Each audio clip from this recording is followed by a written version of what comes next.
Welcome to our channel. నమస్తే అండి. నమస్తే అమ్మ. శ్రీ సౌజన్య మన వీక్షకులకు కూడా నమస్కారం. ఇప్పుడు మనం చూసుకుంటే కనుక సీఎం జగన్మోహన్ రెడ్డి గారు ఏమో నాకేమో ₹1 శాలరీ అన్నారు. ఆయన ₹1 శాలరీ తీసుకొని సీఎం.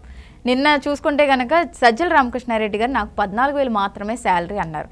దీన్ని ఎలా చూడొచ్చు అంటారు? అంటే జస్ట్ ఇప్పుడు ఒక అటెండర్కి ఒక సెక్యూరిటీ గార్డ్కి 10-15 వేలు ఇస్తున్న వాళ్ళు ఇంత హోదాలో ఉండి వీళ్ళకి 14,000 ఏంటి, సీఎం గారికి ₹1 శాలరీ ఏంటి? దీన్ని ఎలా చూడొచ్చు అంటారు? అవునమ్మా, నువ్వు అన్నట్టు నాకు కూడా చాలా విచిత్రంగా అనిపించింది. సజ్జల రామకృష్ణారెడ్డి గారు మేమంతా కూడా ఒకేసారి ఈనాడులో సెలెక్ట్ అయ్యాము 79లో రిపోర్టర్ అండ్ సబ్ ఎడిటర్గా. ఒకసారి ట్రైనింగ్ అయ్యాము, తర్వాత ఉదయంలో కూడా పనిచేసాము. ఇప్పుడు వరకు నేను కూడా అయింది క్యాబినెట్ ర్యాంక్ అనే ఒక భావనలో ఉన్నాను. ఆయన క్యాబినెట్ ర్యాంకే నాకు తెలిసి. మరి క్యాబినెట్ ర్యాంక్ అయ్యి 14,000 శాలరీ అనేది మరి ఆయన స్వచ్ఛందంగా అంతే ఇవ్వమని అడిగాడా, లేకపోతే గవర్నమెంట్ అంతే ఇస్తాం? నాకు కూడా అర్థం కాల. మీరు ఇంకో మాట అన్నారు, సెక్యూరిటీ గార్డ్కైనా లేకపోతే అటెండర్కైనా అంతే శాలరీ. అంత కాదమ్మా, సెక్యూరిటీ గార్డ్కైనా అటెండర్కైనా కానిస్టేబుల్ అయినా ఇవాళ హోమ్ గార్డ్కే 30,000 శాలరీ ఉంటుంది. కానిస్టేబుల్కి అయితే 40-45 వేలు పైన ఉంటుంది. అదే మీరు అన్నట్టు ఈవెన్ అటెండర్కి కూడా 40,000 45 ఉండొచ్చు నేను అనుకుంటున్నా గవర్నమెంట్లో. మరి ఈయనకి నిన్న చెప్పిన శాలరీ అయితే విచిత్రంగా ఉంది. అంతకుముందు ఒక ఆయన పబ్లిక్ ఇన్ఫర్మేషన్ సమాచార చట్టం కింద తీసుకుంటే ఈయనకి కొన్ని కోట్ల రూపాయలే శాలరీ ఉన్నట్టుగా ఇచ్చారు. ప్రతి నెలకి కొన్ని కోట్లు ఇచ్చినట్టుగా. మరి అది ప్రధానమంత్రి కన్నా కూడా పెద్ద శాలరీ. మరి ఇంత కన్ఫ్యూజన్ ఎలా వచ్చిందో నాకు కూడా అర్థం కాల. ఆయన డైరెక్ట్గా ప్రెస్ కాన్ఫరెన్స్లో చెప్పాడంటే అది నిజమై ఉండొచ్చు. ఒకవేళ ఈయనకన్నా ఇప్పుడు దాదాపు నేనే కాదు ఒక 45 మందో 47 మందో సలహాదారులు ఉండారని చెప్పాడు. అసలు 47 మంది సలహాదారులు ప్రభుత్వానికి ఉండటమంటే ఇది ఒక అసాధారణం, విచిత్రమైన విషయం.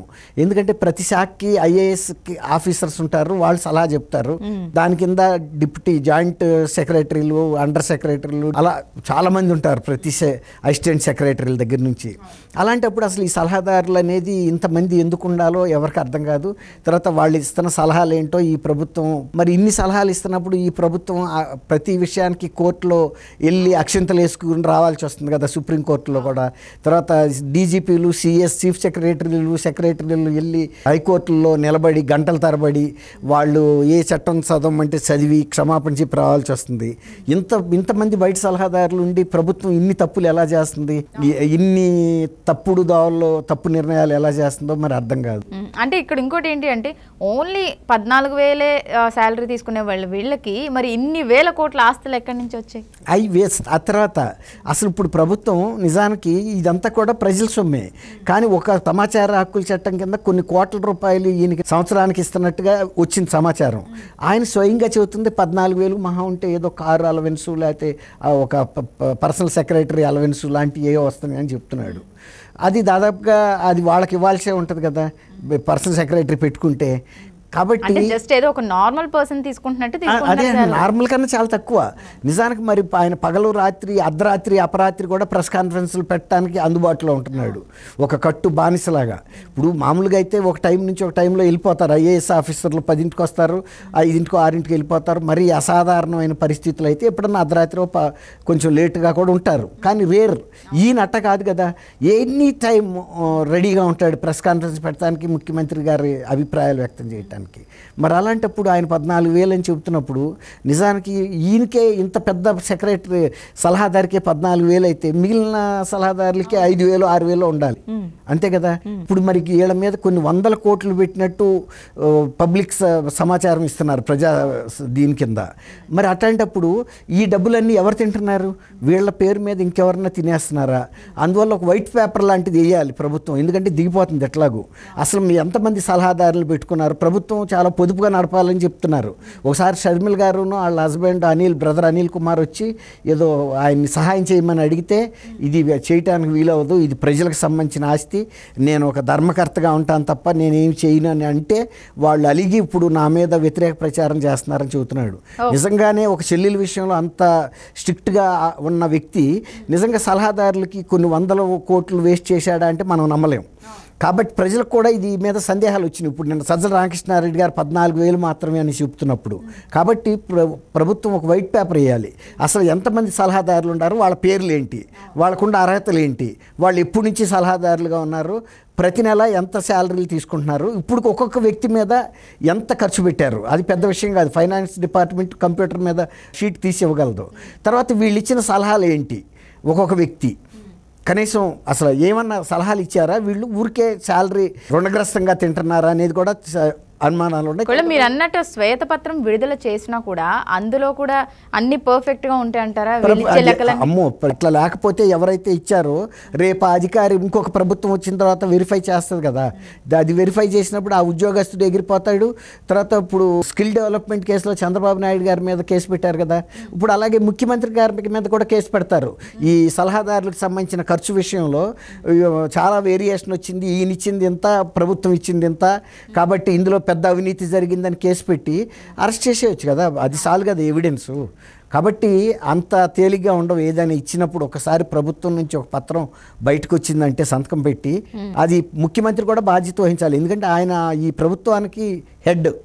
ఇప్పుడు అందుకే కదా ఇప్పుడు స్కిల్ డెవలప్మెంట్ కేసులో ఎంతోమంది ఐఏఎస్ ఆఫీసర్లు ఉన్నా కూడా ముఖ్యమంత్రిగా చంద్రబాబు గారు ఉన్నాడు కాబట్టి ఆయన బాధ్యత వహించాలనే అంశం మీద అరెస్ట్ చేశారు. కాబట్టి ఇదే అంశం సమన్యాయమే కదా ఏ ముఖ్యమంత్రికైనా.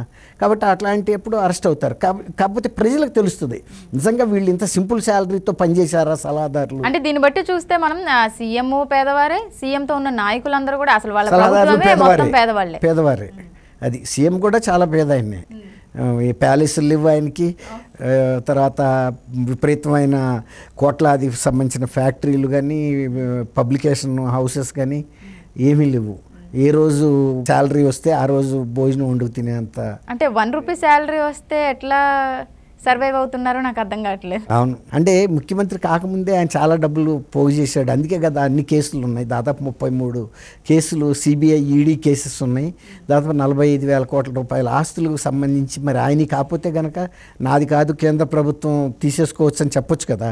ఒకవేళ నాది కాదు అనుకోండి, ఇప్పుడు సపోజ్ ఎవరో చెబుతున్నారు దుర్గా కుమార్కి సంబంధించి మేము 10 గ్రాముల బంగారం మేము పట్టుకున్నామని, నాది కానప్పుడు నాది కాదయ్యా మీరు తీసుకెళ్ళి ప్రభుత్వ ట్రెజరీకి ఇచ్చేయమంట.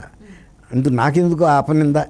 అవును కదా, ఆయన స్మగ్లింగ్ చేస్తున్నప్పుడు పట్టుకున్నాం మేము కార్ యాప్ మధ్యలోనూ దొరికిందంటే నేనైతే నాది కానప్పుడు నేను ఎందుకు నింద పడతాను, హాయిగా తీసేసుకోమంట. ఇప్పుడు ఎవరన్నా మన ఊళ్ళల్లో కూడా జోకులు వేస్తారు, ఇదిగో ఈయనకి అంత ఆస్తి ఉంది ఈయనకి అంత ఆస్తి ఉంది, వాళ్ళు ఏమంటారు, అరే బాబు నాకు అంత ఆస్తి ఉంటే నువ్వు తీసేసుకోరా అంటారు ఊళ్ళో పెద్దవాళ్ళు అట్లా. కాబట్టి ఇవి అన్నీ బయటికి రావాల్సిన అంశాలు. నాకు నిన్న నేను ఆశ్చర్యపోయా 14,000 శాలరీ అని ఆయన చెబుతున్నప్పుడు. అసలు నిజంగా చాలామందికి ఇప్పుడు అభిప్రాయం ఏంటంటే ఈ సలహాదారులు కొన్ని దోచిపెట్టడం కోసం కొన్ని 100,000 కోట్ల రూపాయలు కూడా ఖర్చు పెట్టాడని ప్రజలందరూ కూడా నమ్ముతున్నారు. ప్రతి వ్యక్తి నమ్ముతున్నాడు ఆంధ్రప్రదేశ్లో. అది ఒక వైట్ పేపర్ కనుక వేశారనుకోండి, ఒక్కొక్క సలహాదారు నిజమైన శాలరీ ఎంత అతను ఏ రూపంలో ఎంత తీసుకున్నాడు, అది అందరిది ప్రజల సొమ్మే కానీ జగన్మోహన్ రెడ్డి గారి వ్యక్తిగత సొమ్ము అయితే కాదు. కాబట్టి ప్రజలకు తెలియాల్సిన అవసరం అయితే ఉంది. అది కనుక వాళ్ళు వేయలేకపోతే కొన్ని వేల కోట్లు తీసుకున్నది నిజమేనని నమ్మాల్సి వస్తుంది. ఇది ఊరికే బ్లఫ్గా ప్రజల్ని తప్పుదోవ పట్టించడానికి చెప్పిన అంశంగా.